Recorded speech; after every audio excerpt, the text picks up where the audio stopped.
L'histoire commence dans un monde où les ancêtres donnaient des pouvoirs aux gens, mais ils ont fini par disparaître. Des monstres sont apparus à leur place et le monde est devenu extrêmement dangereux.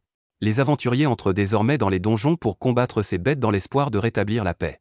Notre protagoniste, Alina, commence sa journée en se préparant à travailler et se promet de donner le meilleur d'elle-même. Alina est réceptionniste à la guilde, et la sécurité qui en découle en fait le travail idéal pour elle. Elle se contente de sourire aux aventuriers et finit par rentrer chez elle. Un jour, tout le monde est stupéfait par l'arrivée de celui que l'on appelle le Rajin Blad. Il s'appelle Ganzu et fait partie de l'élite de la guilde, mais Alina est très agacée par la façon dont il traîne ses grands pieds géants. Ganzu annonce qu'il va s'attaquer au dragon de flammes infernales, ce qui choque tout le monde. Aucun aventurier n'a pu accomplir la quête, c'est pourquoi ils se sont tournés vers Ganzu. Alina lui demande son identifiant de guilde, mais Ganzu se montre insulté en lui rappelant qu'il est membre du meilleur groupe de la guilde, l'épée d'argent. Alina est frustrée parce qu'elle veut juste faire son travail, mais elle le cache et l'explique poliment à Ganzu. Ganzu tente astucieusement de montrer son visage, mais Alina finit par le forcer à lui remettre sa carte d'identité. Cela fait, Alina constate qu'il y a encore une longue file d'attente, mais elle se rappelle qu'elle doit se montrer à l'écoute des clients. Ce soir-là, tous les aventuriers s'enivrent dans un bar, mais Alina est coincée à la guilde, où elle doit remplir de la paperasse. Elle a envie de pointer et de rentrer chez elle, et elle imagine toutes les choses relaxantes qu'elle pourrait faire. Cette pro de la procrastination pense à laisser tout ce travail à la future Alina, mais elle se rend compte qu'il ne fera que s'accumuler. Elle veut être sûre de pouvoir au moins pointer à l'heure de main, alors elle s'enfile du Red Bull et passe à la vitesse supérieure. Il s'avère que toutes ces heures supplémentaires lui tombent dessus à cause du dragon de la flamme de l'enfer. Des monstres continuent d'apparaître dans son donjon parce que personne ne peut le vaincre. Les aventuriers continuent d'accepter des quêtes pour vaincre ces monstres jusqu'à ce que quelqu'un parvienne à vaincre le boss. Pour cette raison, Alina doit faire face à des clients incessants le jour et à une paperasserie interminable la nuit. À bout de nerfs, elle lance un flot d'injures à l'encontre du dragon de feu d'enfer qui lui a gâché la vie. Si quelqu'un pouvait le vaincre, elle pourrait retrouver la paix. La frustration d'Alina atteint son paroxysme car elle déteste les heures supplémentaires plus que tout au monde, et elle se promet de pointer à temps. Dans la partie la plus profonde du donjon, l'épée d'argent affronte le dragon de feu d'enfer. Le chef, Jade, protège bien son groupe, mais l'attaque de Ganzu n'a aucun effet sur le géant du donjon.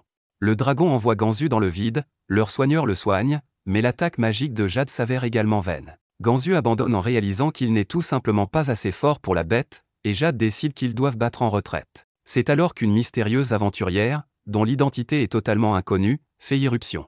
Jade lui dit de prendre ses jambes à son cou, mais elle ne l'écoute pas et utilise ses compétences pour invoquer une arme. L'invocation d'une arme de cette façon est assez choquante pour Jade, et la jeune fille charge rageusement le dragon tout en l'injuriant.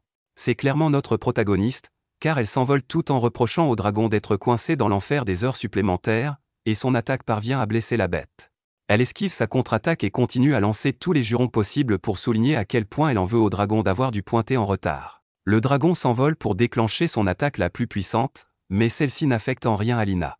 Après avoir entendu un juron si vulgaire qu'il a dû être censuré dans les sous-titres, Alina porte le coup de grâce et la bête géante est complètement vaincue.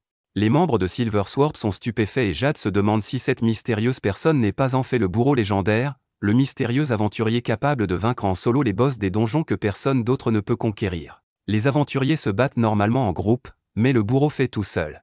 La bête est vaincue, mais tout ce qui importe à Alina, c'est de pouvoir enfin rentrer chez elle à temps. Elle se retourne pour partir, et Jade est choquée d'apercevoir son visage. Le lendemain, Alina est horrifiée car elle a recommencé, sa petite escapade lui a valu d'être dans le journal. La guilde veut à tout prix retrouver le bourreau. Ganzu prend sa retraite de Silver Sword, la guilde veut donc qu'elle soit la nouvelle attaquante de Silver Sword. C'est à ce moment-là qu'Alina doit nier qu'elle sait quelque chose sur le bourreau. Sa copine Lela est une grande fan, et elle est sûre que Silver Sword serait invincible si le bourreau la rejoignait. Personne ne connaît son identité, alors Lela espère qu'elle sera retrouvée rapidement. Bien sûr, ce serait le pire cauchemar d'Alina, car elle aurait de gros ennuis si l'on apprenait qu'elle a affronté des boss de donjon en solo avec une fausse carte d'immatriculation. Les réceptionnistes de la guilde n'ont pas le droit d'avoir d'autres emplois, et elle serait immédiatement renvoyée. Ce travail a ses inconvénients, mais il offre à Alina de grands avantages. Elle bénéficie d'une bonne sécurité et d'un emploi à vie.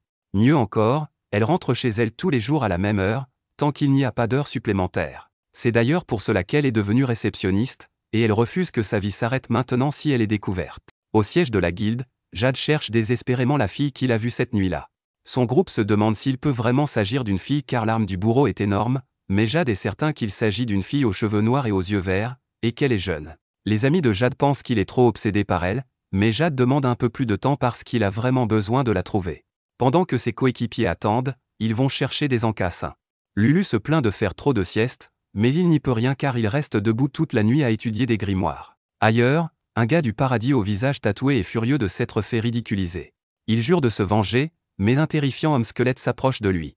Non loin de là, Jade contemple la relique laissée par le dragon des flammes de l'enfer. Les reliques portent la marque DM, ce qui signifie qu'elles contiennent les techniques des ancêtres. Elles confèrent des pouvoirs à quiconque les utilise, et n'importe quel aventurier mourrait pour en avoir une, mais le bourreau n'avait pas l'air de s'en soucier. De plus, le pouvoir qu'elle a utilisé ne correspondait pas aux techniques de DM. Jade est choqué lorsqu'il pense qu'elle pourrait avoir ce que l'on appelle une compétence d'IA, et il se promet de la retrouver quoi qu'il arrive. À ce moment-là, un vent étrange attire son attention sur une fille, et il est choqué de voir qu'elle ressemble à l'exécuteur. Jade la suit rapidement et n'en revient pas lorsqu'elle entre dans la guilde des aventuriers. À l'intérieur, Alina est soulagée de constater qu'il n'y a pas beaucoup d'aventuriers à gérer aujourd'hui.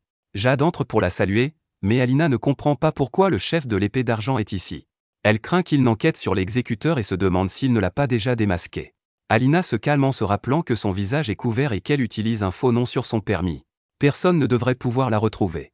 Jade explique qu'il a vu quelqu'un utiliser un incroyable marteau de guerre, et il se demande si elle sait quelque chose à ce sujet. Bien sûr, Alina nie même connaître le nom, et elle essaie d'aller demander à quelqu'un. Jade ne la laisse pas faire, car il explique qu'il a des yeux très perçants et qu'il a bien vu le visage de la jeune fille. Jade connaît déjà le nom d'Alina et elle panique. Elle pensait que sa capuche suffisait à cacher son visage, surtout dans ce donjon sombre. Mais sa couverture est éventée, et Jade déclare qu'il ne s'attendait pas à ce que l'exécuteur soit un réceptionniste de la guilde. Alina dit adieu à sa vie de réceptionniste de guilde, mais elle se rappelle que ce travail est trop stable et trop sûr pour qu'elle l'abandonne. Alina prend calmement le visage du service client et dit à Jade que ce n'est pas le bon endroit pour parler. Elles emmènent leur conversation dans une ruelle, où Jade lui donne le butin de sa bataille. Alina exprime sa gratitude et explique que la force et la durabilité des reliques sont inégalées. Elle insiste sur le fait qu'elles sont presque indestructibles, avant de les réduire en 1000 morceaux quelques secondes plus tard. Jade est stupéfaite de voir qu'elle a brisé la relique d'une seule main, et Alina explique calmement qu'elle veut juste vivre une vie paisible en tant que réceptionniste de la guilde. Alina abandonne alors son faux sourire pour prévenir qu'elle le fera regretter s'il interfère dans sa quête de paix. Elle recommence à jurer comme un marin et menace d'écraser Jade comme elle l'a fait avec le dragon. Son dernier message est qu'il doit s'éloigner d'elle le plus vite possible et qu'elle ne veut plus jamais voir son visage. Alina tente de partir, mais le courageux Jade utilise son talent pour l'en empêcher. Il peut faire durcir tout ce qu'il touche, mais cela contrarie vraiment Alina. Elle invoque son arme et montre à quel point elle est sérieuse, car Jade parvient de justesse à esquiver son attaque. Jade est horrifiée, mais Alina est bien décidée à ne pas laisser sa carrière de réceptionniste de guilde prendre fin. Jade réussit à la faire s'arrêter un instant et se demande d'où elle tient son arme. Il pense qu'il pourrait s'agir d'une compétence de Dia, mais c'est impossible. Ce sont des compétences légendaires, et on dit qu'elles sont mortes en même temps que les ancêtres. Alina s'en fiche complètement et veut continuer à se battre, mais Jade n'est pas là pour se battre. Il déclare qu'il veut Alina, mais elle menace de le poursuivre pour harcèlement. Jade avoue qu'il ne cesse de penser à elle depuis la bataille et qu'il a besoin d'elle pour attaquer l'épée d'argent. Alina en a assez et répète qu'elle veut juste vivre une vie paisible en tant que réceptionniste de guilde. Jade pense qu'il est malin lorsqu'il lui fait remarquer que si elle voulait vraiment vivre une vie paisible, elle n'aurait pas vaincu le boss d'un donjon en solo. Il est choqué, cependant, quand Alina explique qu'elle ne voulait tout simplement pas faire d'heures supplémentaires. Jade n'a aucune idée de ce dont elle parle, alors Alina décrit le désespoir de voir des montagnes de paperasse sans fin. Elle était coincée dans l'enfer des heures supplémentaires parce que les perdants comme Jade traînaient les pieds. Ils mettaient une éternité à vaincre le dragon, alors elle n'avait pas d'autre choix que de finir le travail. Elle a réussi à récupérer son temps de travail normal de ses propres mains, et maintenant elle est punie par les gens qui essaient de découvrir son identité. Jade pense avoir la solution parfaite et dit qu'elle n'aura pas à faire d'heures supplémentaires si elle rejoint l'épée d'argent, mais Alina fait remarquer que c'est seulement parce qu'il n'y a pas d'heure de sortie pour les aventuriers. Alina finit par faire comprendre qu'elle n'a pas l'intention de rejoindre l'épée d'argent et s'en va. Cependant, avant de partir, elle déclare qu'elle fera regretter à Jade s'il en parle à qui que ce soit. Alina retourne enfin à son travail paisible et déclare que rien ne vaut le fait de pointer à l'heure. Elle peut désormais faire ce qu'elle veut après le travail et a même le temps de s'arrêter dans une pâtisserie. C'est alors que ses rêves sont anéantis par l'irruption du type tatoué dans la guilde. Il exige qu'on lui donne une quête secrète, et Alina craint que ce type ne lui fasse faire encore plus d'heures supplémentaires. Tattoo Face continue de crier, alors Alina s'avance pour expliquer qu'il ne s'occupe d'aucune sorte de quête secrète. Le grossier personnage traite Alina de tous les noms, et elle se dit que les quêtes secrètes ne sont qu'une rumeur qui s'est répandue parmi les aventuriers. Elles n'existent pas vraiment, et elle prend son air de réceptionniste poli pour le faire comprendre au type. Le type n'apprécie pas son ton et Alina envisage de l'assommer. Il continue de l'insulter et lui rappelle qu'il est un client de la guilde. Ce psychopathe est sur le point de frapper Alina, mais Jade arrive pour l'arrêter. Le vrai nom de Tattoo Face est Slay, et il décide de se battre avec le leader Playboy de Silversword. Jade finit par le mettre dans l'embarras et l'avertit de ne plus jamais toucher Alina. Cependant, Jade se rattrape rapidement avant de dire son vrai nom, et l'appelle simplement une réceptionniste. Slay s'en va après avoir reçu une leçon, mais il promet de se venger. Jade prévient Alina qu'il y a beaucoup de gens dangereux dans les environs et qu'elle doit être prudente. Alina accepte et le remercie, mais elle est plus intéressée de savoir ce que le chef de l'épée d'argent fait ici. Jade se rend compte qu'elle menace sa vie, alors il dit qu'il ne faisait que passer et s'en va. Le lendemain, Alina n'arrive pas à croire que quelqu'un a découvert sa véritable identité. Jade pourrait mettre en péril son paisible emploi de réceptionniste, aussi se demande-t-elle si elle ne devrait pas le malmener un peu pour s'assurer qu'il se taise. Elle se rend vite compte que Jade est en fait une personne assez importante, et que si elle lui faisait quelque chose, elle serait probablement renvoyée de toute façon. Elle ne sait pas quoi faire et souhaite rester au lit pour toujours. Malheureusement, si elle a pu verser un acompte sur cette maison, c'est uniquement grâce à son emploi sûr et stable de réceptionniste. Cela permet à Alina de se concentrer à nouveau et de déclarer que travailler à la guilde est le meilleur emploi qui soit, et qu'elle doit s'assurer qu'elle ne sera pas renvoyée. Plus tard, Alina est contrariée par le fait que Jade traîne toujours près du tableau des quêtes. Maintenant qu'il se présente pendant sa pause déjeuner, elle ne perd pas de temps pour invoquer son marteau de guerre. C'est la seule occasion qu'elle a d'être seule, mais Jade veut désespérément savoir quand sa compétence d'IA s'est éveillée pour la première fois. Alina refuse de lui dire quoi que ce soit, mais Jade insiste. Il lui explique que les conditions d'éveil de la compétence sont encore inconnues et qu'elles sont très rares. Il se demande pourquoi elle laisse sa compétence se perdre en étant réceptionniste, mais Alina ne lui prête guère attention. Elle lui dit simplement que peu importe le temps qu'il passera à la guilde, elle ne rejoindra jamais l'épée d'argent. Alina s'en va, mais même elle se demande pourquoi les dieux ont choisi de donner une compétence à un réceptionniste de guilde. Un flashback révèle que tout s'est passé il y a 2 ans. Il y avait un festival annuel qui durait 3 jours et 3 nuits. Alina venait de commencer son travail de réceptionniste et n'y était pas encore habituée, ce qui l'obligeait à faire des heures supplémentaires tous les jours. Elle voulait absolument aller au festival, mais il lui restait beaucoup de travail. On dit que la personne qui fait le vœu le plus ardent pendant le festival obtient la bénédiction de Dia. Alina a fait de son mieux en suppliant Dia de ne plus jamais la laisser faire d'heures supplémentaires, mais son souhait est resté sans réponse. Ce n'est que plusieurs heures plus tard qu'Alina a enfin terminé et qu'elle a pu visiter le festival, qui était malheureusement déjà terminé. Alina se met à pleurer, car elle a travaillé dur, mais elle n'a pas pu profiter du festival une seule seconde. C'est alors qu'elle commença à en vouloir à la guilde, aux aventuriers inutiles qui ne peuvent même pas battre un boss, et aux boss qui ne veulent pas mourir. C'est à ce moment-là qu'elle a commencé à détester tout ce qui la poussait à faire des heures supplémentaires. Alina n'a pas pu retenir ses larmes, car elle était prête à tout pour ne plus faire d'heures supplémentaires. Elle voulait beaucoup de pouvoir, afin de pouvoir détruire tout ce qui l'empêchait de pointer à l'heure. C'est à ce moment-là qu'elle a reçu la bénédiction de Dia. De retour dans le présent, Slay pense à se venger de la réceptionniste qui parle à tort et à travers. À ce moment-là, il semble intrigué par des aventuriers qui ont surpris tout le monde en ramenant un chef de raid. Ailleurs, Jade réfléchit à la manière de convaincre Alina de lui accorder l'heure du jour. Mais il se reprend vite et se rappelle qu'il est censé la convaincre de rejoindre l'épée d'argent. À ce moment-là, il doit partir précipitamment car le chaos éclate, et nous voyons que le boss du raid terrorise la ville. Cette chose fait de gros dégâts, et elle est sur le point d'écraser quelques aventuriers blessés, mais Jade prend l'aggro avec sa capacité à se taire. Jade leur dit de se mettre à l'abri, mais ils s'inquiètent pour lui. Les boss de raid sont extrêmement puissants et ils craignent que Jade ne soit pas capable de les vaincre seul. Les aventuriers l'ont endormi pour pouvoir le ramener avec des matériaux, mais il a commencé à devenir fou. Slay révèle alors qu'il utilise son pouvoir pour contrôler le monstre pendant qu'il dort. Il prévoit de détruire la ville entière, ainsi que Jade et l'agaçante réceptionniste de la guilde. Jade refuse de le laisser faire et utilise son bouclier pour bloquer l'attaque du boss. Qu'il s'agisse d'un boss de raid ou non, Jade s'engage à tout bloquer. À la guilde, Alina est furieuse contre son patron parce qu'il lui a donné un tas de travail qui se traduira par un autre jour d'heures supplémentaires. À ce moment-là, elle entend le chaos à l'extérieur et n'est pas surprise de voir que le visage du tatouage est à l'origine de ce chaos. Elle ne réagit pas avec beaucoup d'urgence, mais tout change lorsqu'un des rochers du monstre vole dans une certaine direction. Elle se précipite et espère désespérément qu'il n'a pas atterri là où elle le pense. Malheureusement pour elle, en arrivant chez elle, elle découvre que le rocher a traversé son toit de part en part. C'est un spectacle terrifiant, car Alina n'a plus que 3 ans d'hypothèque à rembourser. Les choses s'aggravent encore lorsqu'un rocher géant se fraye un chemin jusqu'au premier étage. La consternation d'Alina se transforme rapidement en colère lorsqu'elle invoque son arme et maudit Slay. De retour au centre-ville, nous constatons que Slay a éliminé plusieurs aventuriers. Jade se rend compte qu'ils n'ont pas assez de combattants pour affronter le chef du raid, et il ne sait pas quoi faire. C'est alors qu'Alina surgit du ciel et coupe le bras du chef de raid d'une seule attaque. Slay est amusé de voir que l'exécuteur est arrivé, et il fait remarquer que la guilde était en train de la chercher frénétiquement. Il est certain qu'il serait furieux s'il mettait fin à sa vie, alors c'est ce qu'il compte faire. Mais son rire s'arrête rapidement lorsqu'il voit à quel point elle est en colère. Alina est furieuse lorsqu'elle explique que sa maison était le seul réconfort qu'elle avait lorsqu'elle était épuisée par son travail. C'était son propre paradis, et elle jure de mettre fin à la vie de Slay. Pour lui, la mort sera sa récompense pour avoir détruit son paradis. Elle passe à l'attaque et Slay demande désespérément au golem de l'assommer.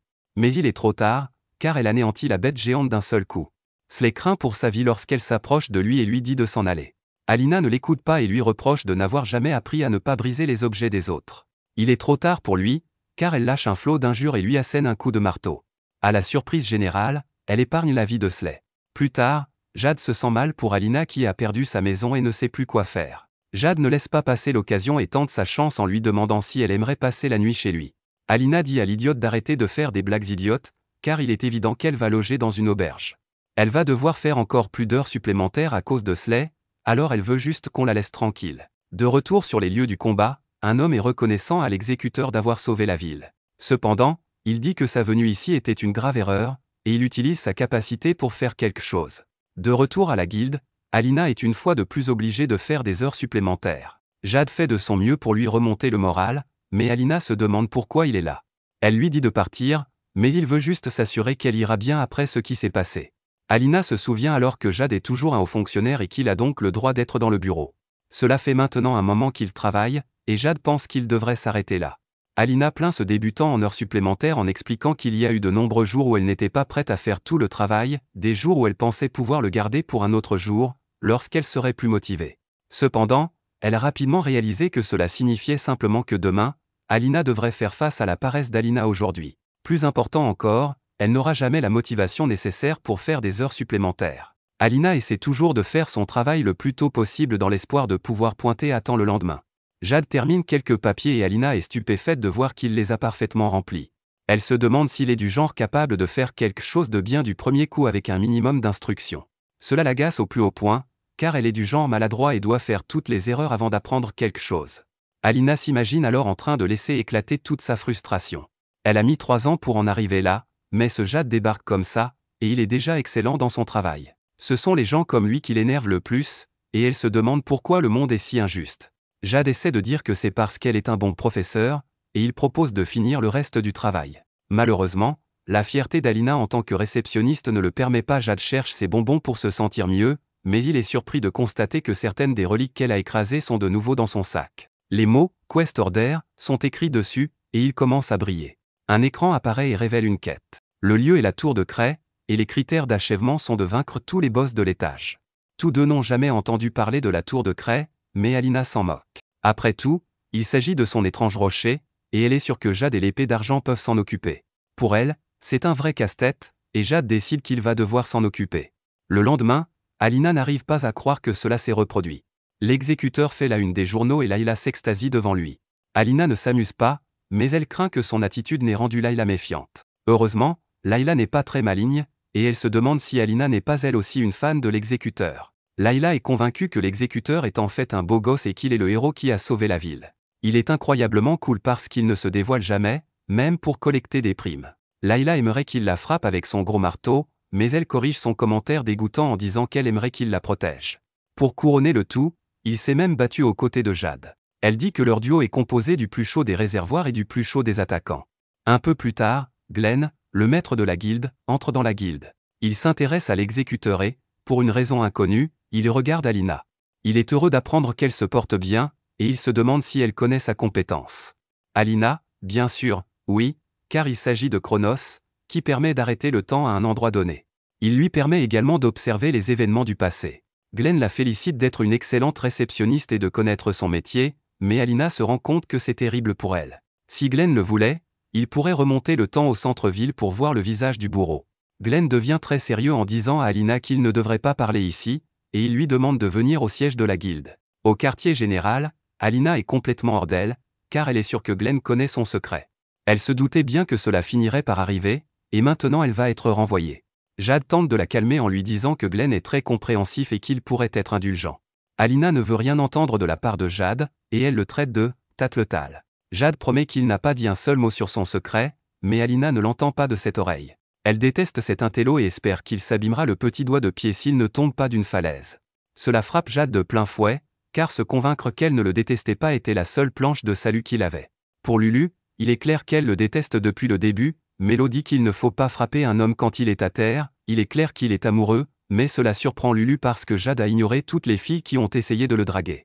Elle pense qu'il n'y a plus d'espoir pour lui, Mélo lui rappelle d'être plus gentille. À l'intérieur, Alina rencontre Glenn, et il est stupéfait qu'elle soit capable de ressembler à une réceptionniste ordinaire. Glenn dit qu'il a été stupéfait lorsque sa compétence lui a montré le visage de l'exécuteur, mais Alina veut juste savoir ce que cela a à voir avec elle. À ce moment-là, Glenn laisse échapper un rire menaçant et défie le bourreau en duel. Merci d'avoir regardé mon récapitulatif. Abonnez-vous à la chaîne pour plus de vidéos.